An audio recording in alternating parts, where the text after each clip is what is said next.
यानंतर एक मोठी बातमी येते। 26 तारखेला मुंबईमध्ये ठाकरे बंधूंचा संयुक्त मोर्चा निघणार आहे। देशभरातील विद्यार्थ्यांच्या भविष्यासाठी ठाकरे बंधू मैदानात उतरतायत। राज ठाकरेंची उद्या सकाळी 11 वाजता पत्रकार परिषद सुद्धा होणार आहे। या सगळ्या संदर्भात माहिती घेऊयात आमचे प्रतिनिधी दिनेश दुखंडे यांच्याकडनं। दिनेशजी, याबद्दल काय माहिती?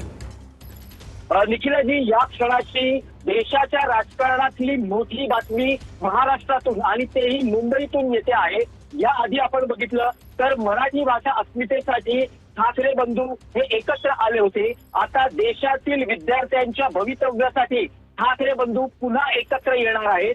येत्या 26 तारखेला म्हणजेच येत्या रविवारी ठाकरे बंधू यांचा संयुक्त मोर्चा देशातील विद्यार्थ्यांच्या भवितव्यासाठी निघणार आहे।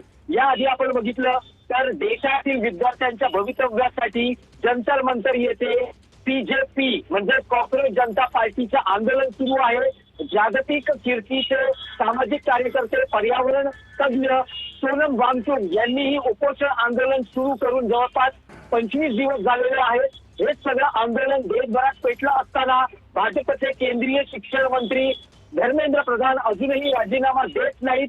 देशाचे पंतप्रधान नरेंद्र मोदी, गृहमंत्री अमित शहा त्यावर काही निर्णय घेत नाहीत। विद्यार्थ्यांवर अमानुष लाठीमार देशाची राजधानी असलेल्या दिल्लीत होतो, त्याचे पडसाद संपूर्ण देशभरात उमटतात, पण अजूनही केंद्र सरकार कोणतीही कारवाई करायला तयार नाही आणि त्यामुळे संपूर्ण देशात एक असंतोषाचं वातावरण, संघर्षाचं वातावरण आहे आणि ठाकरे बंधू हे देशाच्या विद्यार्थ्यांच्या भवितव्यासाठी पुन्हा एकत्र येत आहेत। शक्यता आहे की उद्या किंवा परवा ठाकरे।